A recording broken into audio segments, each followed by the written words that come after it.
Lihat. Ini zikir. Tadi turunannya kata Al-Quran, orang berzikir hatinya akan selalu tenang, cenderung tenang. Kecenderungan sukses tinggi, bahagia. Sudah? Meningkat kecerdasan, cenderung pintar, bertambah pengetahuan.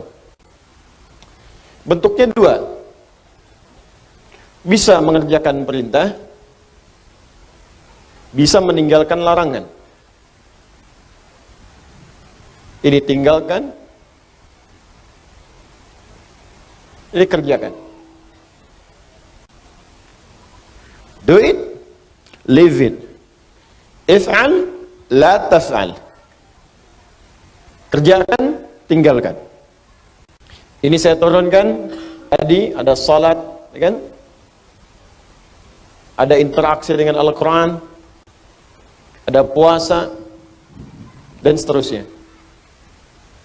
Orang yang salat, maka dirinya cenderung tenang.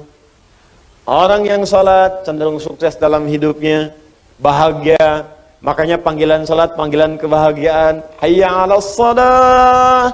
Kenapa salat ya Allah? Hayya 'alal falah. Bahagia yuk. Sukses. Kan? Cenderung kemudian pintar. Makanya banyak orang di masa lalu itu, ya, ketika dia akan mengerjakan soal-soal salat, Pak, Bu. Imam Al-Bukhari itu menuliskan Sahih Al-Bukhari selama 16 tahun. 97 pembahasan. Setiap pembahasan itu berapa banyak hadis? Kitabul Iman 57 hadis. Ada Kitabul Ilmi sampai Kitabul Tijarah, Kitabul Mali, terus sampai Kitabul Jihad. Banyak sekali. Ya, itu setiap menuliskan satu hadis salat 2 rakaat. Dituliskan pertama di Masjid Al-Haram, disempurnakan di Masjid Nabawi, 16 tahun. Semua ulama-ulama kita itu mustahil mereka bisa menulis kitab, merumuskan sesuatu, inovasi, penemuan baru, kecuali pasti rahasianya ini. Salat Al-Quran, salat Al-Quran. Ada orang mengkaji Al-Quran, tiba-tiba menemukan penemuan. Ya, Ibnu Firnas baca surah Al-Mulk ayat 19. Ya, ketika membaca ayat itu, Allah awalam yarau ila at-tayri fawqahum saffatin wa yaqbidna ma yumsikuhunna ila rahman. Apa engkau tidak analisis, perhatikan bagaimana burung bisa terbang di udara dengan dia mengepak-ngatukan sayapnya, dijaga oleh Allah. Kalau enggak dijaga enggak bisa terbang. Maka dilihat Allah berkehendak bisa terbang karena apa? Kepak-katup sayap, dilihat, dianalisis, bikin modifikasi sayap burung, terbang naik ke atas bukit sampai bisa terbang 20 meter.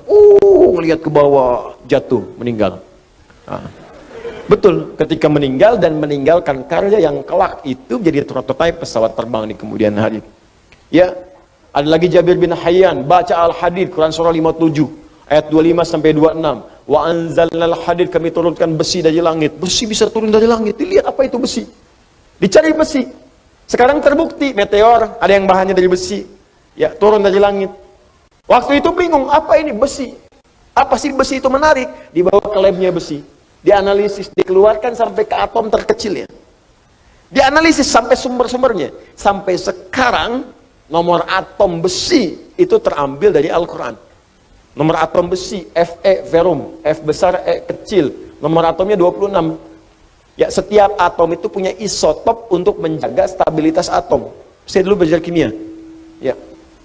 Nomor 55, 56, 57, 58. Ada 4 isotopnya. Yang paling stabil isotop nomor 57. Surah 57 ayat 25 sampai 26. Itu ada sejarahnya. Bukan John Dalton yang pertama kali menemukan atom. Jabir bin Hayyan. Ya, saya baca, kalau lagi kosong-kosong saya pergi ke toko buku. Saya beli tuh buku kimia, buku fisika, matematika, latihan, lihat-lihat. Nggak tahu nanya. Buka YouTube, lihat, belajar. Saya baca, Pak. Ada anak mahasiswa datang, kamu dari mana? Kedokteran, Ustaz. Mau belajar apa? Ini. Kamu bawa modul kamu kedokteran semua ke sini. Terangkan pada saya baru ajarkan pada kamu pengetahuan yang kamu inginkan. Jadi saya senang belajar. Baca. Dan ketika kita pelajari, ternyata semua relasinya dengan Islam itu tinggi. Ya, saya sering bahas, fisika juga banyak kaitannya. Fisika itu paling banyak. Karena fisika itu kaitan dengan metafisik. Metafisik paling tinggi itu ya belajar agama. Agama itu ya Islam.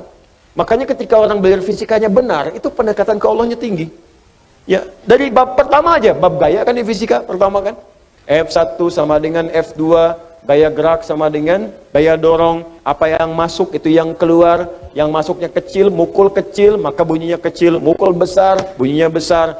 Imannya sedikit, amalnya sedikit. Imannya kuat, amalnya makin kuat. Ya. Hukum gayanya, gaya berbanding lurus dengan tekanan, F berbanding lurus dengan P. Ketika orang ingin bergaya menunaikan ibadah, tidak akan luput dari tekanan. Ada hambatan. Apa di antara hambatannya? Banyak. Ada hambatan pribadi, hambatan di tengah. Mau berangkat ke masjid tiba-tiba hujan. Bagaimana mengatasinya? Rumusnya turunkan. Mau ke masjid hukum jamak qashar, S sama dengan V dikali T.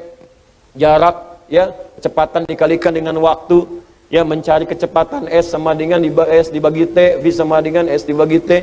Jadi ketika kita mau ngukur ke Bandung, kecepatannya berapa supaya nggak dikosor? Nyampe. Makanya kalau mau ke Semarang pakai pesawat karena kecepatannya tinggi, waktunya semakin cepat. Ya, berangkat kemudian jam 11, nyampe jam 12, jual aja belum. Apa yang mau dikosor? Jelas kan? Jadi kita belajar tuh begini, ditarik ke akhlak, nyambung. Akhlak F, gaya berbanding lurus dengan tekanan, hukum Pascalnya. Gaya berbanding lurus dengan tekanan, semakin banyak gaya, semakin tertekan. Akhlak. Banyak pokoknya. Oh, pokoknya indah deh, kalau belajarnya benar tuh enak. Di fisika tuh nggak berhenti di kampus, di kuliahan, dibawa ke masjid, masih diterapkan fisika. Ya, hukum hambatan, gaya Ohm, macam-macam. Enak pokoknya kelihatannya. Di Thomas Alva Edison itu kalau baca surat An-Nur aja, ayat 35, udah selesai tuh, nggak akan sampai 1000 kali bikin bohlam. Oleh Al-Misbahu fi Zujajah. Ya, kalau mau terang itu mesti ada zujajah, ada kaca. Nggak bisa begitu aja, bisa meletus, bisa hancur terus-terusan. Itu kan dia yang ke 1000 itu bikin kaca pelapis jadi bohlam. Baca satu ayat selesai. Itu. Kenapa jadi ke sini? Ini perintah. Ada yang kedua, sifatnya berbentuk larangan. Apa namanya? Larangan. Ini tenang, ini sukses, ini bahagia. Jadi ada yang sifatnya larangan. Pertama kata Allah, tinggalkan zina. Di surah Cahaya. Fokus. Cara berpikirnya begini. Perhatikan cara berpikirnya. Ini kebanyakan orang cuma baca. Tapi formulasinya nggak dipahami. Sehingga parameter tingkat keberhasilan mengkaji ayatnya itu nggak muncul. Cuma jadi pengetahuan tersimpan di pikiran kita, amalnya nggak ada. Di bacaan Nur, zina masih terus saja dikerjakan. Zina mata, zina telinga, zina lisan. Ya, bacaan Nur, ada yang korupsi, ada yang mencuri, ya, ada yang menipu, ada yang nyogok. Padahal ayatnya jelas. Maka dari itu, lihat perbandingan terbaliknya. Orang mengerjakan perintah akan meraih ini. Orang meninggalkan larangan, maka ini akan cenderung terjaga. Hatinya tenang, kesuksesan mudah didapat, kebahagiaan mudah diraih. Ketika yang dilarang dikerjakan, maka akan berdampak kepada jaminan yang tadi disebutkan. Zina, ketika zina dikerjakan, maka cenderung membuat hati tidak tenang. Makanya orang yang berzina nggak pernah tenang. Makanya zina dalam bahasa Arab, secara bahasa az-zina, zina fil lughati asy-syu'uru bid-dhiq. Makna zina secara bahasa yang pertama adalah perasaan yang sempit dalam jiwa. Zina itu bisa ditulis dengan dua cara. Begini, zai, kemudian nun, alifnya ke atas. Ini bahasa orang Najdin, zina. Ada bahasa orang Hijaz, zai, kemudian nun, alifnya ke bawah begini, zina. Ya. Bisa ditulis dengan dua cara. Ini alif yang tadi saya sebutkan, alif. Bisa begini, tegak. Bisa begini, ke bawah. Az-zina fil lughati lahu ma'anin katsirah wa minha asy-syu'ur bid-dhiq. Zina secara bahasa memiliki banyak arti. Di antara makna yang paling populer, yang pertama adalah perasaan yang sempit di dalam hati. Makanya orang yang berusaha untuk berzina, awas, hati-hati, melanggar ketentuan Allah, kata Allah tinggalkan, dia kerjakan. itu pertama akan menyebabkan hatinya terasa sempit, sering gelisah. Makanya jangankan mengerjakan yang secara istilah, benar-benar dikerjakan hubungan seksual. Baru mau mukaddimah saja, mata mau melihat gambar-gambar yang kotor, itu karena hatinya sempit, gelisah, gak mau ketahuan orang. Ya, sembunyi-sembunyi bawah meja, ya, masuk ke kamar sendirian, gak mau orang lihat. Kenapa? Karena sempit. Tuh, ketenangannya hilang. Orang tenang itu kan cenderung gelisah. Orang yang tidak tenang cenderung gelisah. Ya kalau orang tenang tuh biasa aja. Lagi baca handphone, mau lihat, gak apa-apa, silahkan. Ya, berkata-kata, dengar, gak ada masalah. Tapi ketika ada orang berbuat hal yang dilarang tadi, berkata-kata nggak mau kedengaran orang. Makanya transaksinya tertutup. Pakai kode-kode. Ya, di mana roti bisa ditemukan? Roti. Hah? Kijang satu. Kijang. Hewan yang disalahkan. Cek. Makanya kata-katanya cenderung diarahkan kepada yang lain. Kupu-kupu malam. Kupu-kupu. Tuh. Buaya darat. Buaya aja nggak ada yang begitu. Ya, coba lihat kehidupan buaya. Iya, ada buaya yang berzina. Ya, buaya emang hidupnya begitu. Ya, yang terbayangkan. Jadi saya mau katakan, orang yang melanggar ketentuan ini pasti hatinya gelisah. Awas, suami yang mencoba, pria yang mencoba kemudian bergaul di luar hal yang dibenarkan dan mencoba untuk berzina, pasti akan gelisah hidupnya. Puncaknya apa? Kesuksesan akan berpengaruh. Betapa banyak karir hancur gara-gara kemudian perbuatan ini. Ya, betapa banyak kebahagiaan hilang, hancur rumah tangga, berpisah kemudian, anak-anak kemudian jadi terlantar.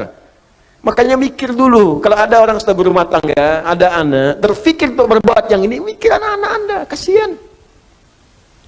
Apa tega kemudian dia diolok-olok di sekolahnya, bapak kamu pezina ya? Ibu kamu selingkuh ya? Anak Anda mau berbicara seperti apa? Dia masih kecil. Butuh perhatian yang dalam. Makanya orang yang berbuat hal yang seperti ini, pasti pertama akan terganggu kemudian ketenangan jiwanya. Kesuksesannya akan berpengaruh. Kebahagiaannya akan sirna. Dan yang paling dahsyat adalah, biasanya, ini akan fatal. Berpengaruh kepada kecerdasan dan yang lainnya. Ya, bisa kecerdasan kepada otaknya, intelektual, bisa kecerdasan pada emosinya. Banyak kok Ustadz, orang yang zina pintar otaknya, tapi emosinya tidak ada. Untuk apa pintar otaknya?